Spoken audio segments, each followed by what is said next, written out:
High, good morning সবাইকে। কেমন আছো? আশা করি সবাই খুব ভালো আছো।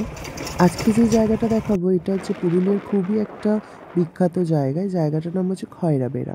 পুরুলিয়ার হিলটপ থেকে খয়রাবেড়া যেতে সময় লাগে 2 ঘন্টা 10 মিনিট মতো, মানে মোটামুটি ধরুন ওই 68 কিলোমিটার মতো। আপনারা কিন্তু বাই রোড রাঁচি হয়েও আসতে পারেন, তার জন্য ধরুন আরো 5-10 মিনিট বেশি লাগবে। দেখতে পাচ্ছেন পাথুরি রাস্তা দিয়ে চলতে চলতে হঠাৎ একটা গ্রামের সরু রাস্তায় পৌঁছে গেছি। এইখানে যদি আপনারা মেন রোড দিয়ে আসেন তাহলে হয়তো এই ভিউগুলো পাবেন না, বা এই রাস্তাগুলোর থেকে আপনাদের যেতে হবে না। আমরা যেহেতু অফবিট করছিলাম আর বাইকে করে যাচ্ছিলাম, সো এই রাস্তাগুলোর থেকে আমাদের যেতে হবে। খয়রাবেড়া বিখ্যাত হচ্ছে এখানকার লেকের জন্য। এখানে খুব সুন্দর পাহাড় আছে আর লেক আছে। এখানে সানসেট দেখতে অসাধারণ সুন্দর লাগে। তো আমরা যখন এই সরু রাস্তাটার থেকে যাচ্ছিলাম, খানিকটা ভয় করছিল, কারণ দুদিকে জঙ্গল ছিল আর মাঝখান থেকে সরু রাস্তা। আপনারা দেখলে বুঝতে পারবেন এখানে জনবসতি নেই বললেই চলে। এই রাস্তাগুলো ভীষণই কাঁচা রাস্তা, পড়ে যাওয়ার প্রবণতা থাকে। আপনারা যদি বাইকে করে কোনো সময় আসেন অবশ্যই সাবধানে চালাবেন।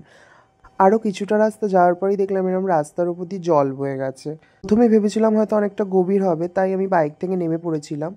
আমার ফ্রেন্ড ফার্স্টে এই রাস্তাটা পার করলো, তারপরে আমি এই রাস্তাটা কিন্তু হেঁটে অথবা লাফিয়েই পার করেছিলাম।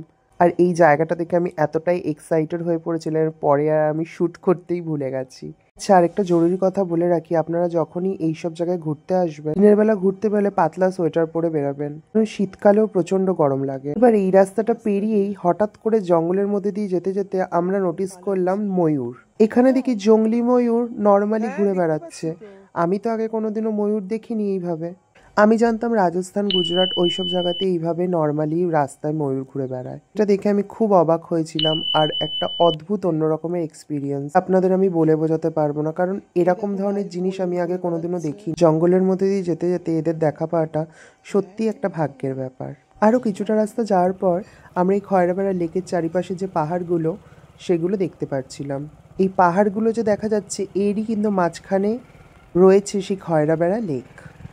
চারিদিকে পাহাড় আর মাঝখান থেকে ধানি জমি।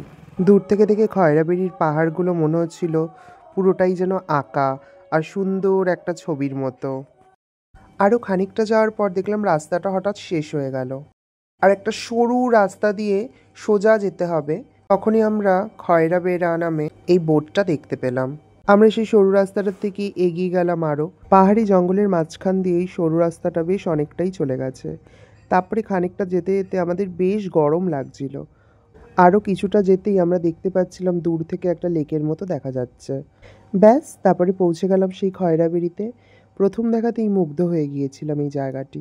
কিন্তু বিশ্বাস করুন, আমরা যে রাস্তা থেকে আসলাম আর এই জায়গাটা, দু জায়গার টেম্পারেচার টোটালি আলাদা। এই জায়গায় ভীষণ ঠান্ডা, প্রচণ্ড ঠান্ডা হাওয়া দিচ্ছিল আর খুবই মনোরম পরিবেশ। আমরা যেহেতু বেশ সন্ধ্যার আগে গিয়েছিলাম, মানে ওই ধরুন 4টে 4:30 নাগাদ গিয়েছিলাম, এখানকার ওয়েদারটা অসম্ভবই ঠান্ডা ছিল, কিন্তু তার মধ্যে থেকেও খুব একটা সুন্দর আমেজ পাওয়া যাচ্ছিল। দেখুন, সানসেটের ভিডিওটাও করেছি। সানসেটটা কত সুন্দর লাগছে, পাহাড়ের মাঝখানে সানসেট হচ্ছে। এই শীতের আমেজের মধ্যে প্রচুর ভিজিটার্সরা এখানে ছিল। পরের দিনকে এখানে একটা মেলা বসার কথা ছিল, তো সেই কারণে এখানে প্রচুর দোকানপাটও ছিল। আপনারা যদি জানুয়ারিতে যান, আমরা শুনলাম প্রতি বছরই প্রায় 15 থেকে 16খানা গ্রাম মিলে একটা মেলার আয়োজন করে, যেখানে প্রচুর লোকজন আসে আর অনেক রাত পর্যন্ত ওনারা সেলিব্রেট করেন। এই মেলায় কিন্তু সন্ধ্যার পর মুরগির লড়াইও হয়, দেখতে ভুলবেন না। আর এই ভিউটা আমি নিয়েছিলাম লেকে নেমে। লেকের জলটা ছিল কাচের মতো স্বচ্ছ আর চারিপাশে পাহাড়ে ঘেরা ছিল, আর সেরম কনকনে ঠান্ডা হাওয়া, সব মিলিয়ে যেন একটা অত্যন্ত মনোরম পরিবেশ আর একটা আলাদাই এক্সপিরিয়েন্স। সত্যি কথা বলতে যত সন্ধ্যা নামছিল এই জায়গাটা যেন একটা অন্যরকম রূপ নিচ্ছিল। এই রাস্তা দিয়ে একটু সোজা এগিয়ে গেলেই দেখতে পারবেন এই খয়রাবেড়ি লেকের ওপর দিয়ে একটা ব্রিজ। এই ব্রিজের ওপর দিয়ে কিন্তু আপনারা চাইলে খুব ভালো ফটো আর ভিডিও শ্যুট করতে পারেন। এখানে আমরা মোটামুটি 1 ঘন্টার মতো ছিলাম, তারপরেই চলে আসলো সেই যাওয়ার পালা। এই জায়গাটা সত্যি কথা বলতে ছেড়ে যেতে ইচ্ছা করছিল না, এত মনোরম আর এত সুন্দর একটা জায়গা, পুরো ছবির মতো। মনে হচ্ছিল আরো বেশিক্ষণ থাকলে ভালো হতো, কিন্তু কি আর করা যাবে, হোটেলেও তো ফিরতে হবে। আর সন্ধ্যা হয়ে গেলে এখানকার রাস্তাঘাটে যেহেতু একদমই ইলেকট্রিসিটি নেই, রাস্তাঘাট প্রচন্ড পরিমাণে অন্ধকার হয়ে যায়। আর যেহেতু জঙ্গলের রাস্তা, তাই একটু রিস্কিও হয়ে যায়। সেই কারণে আমরা একটু দিনের দিন থাকতেই বেরিয়ে যাচ্ছিলাম। আপনারা দেখতে পারবেন আমরা যখন ফিরছিলাম তখন অলমোস্ট রাস্তাঘাট পুরোপুরি খালি হয়ে গেছে। এখানে স্থানীয়রা ছাড়া আর কেউই ছিল না।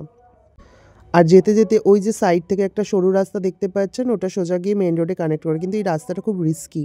আমরা হোটেলে ফেরার জন্য আরও 2 ঘন্টা জার্নি করব। জার্নি করে তারপরে হিল টপে পৌঁছাবো। আর যেতে যেতে আমরা আরেকটা জিনিস এক্সপ্লোর করলাম, সেটা হচ্ছে পুরুলিয়ার খুবই একটা বিখ্যাত জায়গা মুখোশপাড়া। আপনারা যদি পুরুলিয়া আসলে হিল টপে থাকেন তাহলে মুখোশপাড়াটা আপনারা রাস্তার মধ্যেই পেয়ে যাবেন। আদারওয়াইজ এটা কিন্তু একটা পুরুলিয়ার সাইট সিনও। আমরা যেহেতু পুরুলিয়ার হিল টপ মানে অযোধ্যা পাহাড়ে একদম ওপরে ছিলাম, মুখোশপাড়াটা আমরা কিন্তু যেতে আসতে রোজই দেখতাম। এখানে আপনারা নানান রকমের মুখোশ পেয়ে যাবেন এবং ঘর সাজানোর সামগ্রীও পেয়ে যাবেন। এই মুখোশগুলো কিন্তু মাটির তৈরি নয়, মুখোশগুলো কাগজ রিসাইকেল করে তৈরি হয়। তো খুবই একটা ভালো উদ্যোগ নিয়েই কাজটা করা হয়। আমরা পুরুলিয়ার হিলটপে পৌঁছাতে পৌঁছাতে অনেকটাই সন্ধ্যা নেমে এসেছিল। যাই হোক, আজকের ভিডিওটা এই পর্যন্তই। আবার দেখা হবে নেক্সট ব্লগে। আমার চ্যানেলটা যদি আপনাদের ভালো লেগে থাকে তো অবশ্যই একটা লাইক শেয়ার করে দেবেন, আর সাবস্ক্রাইব আর কমেন্টস করতে কিন্তু ভুলবেন না। Bye bye.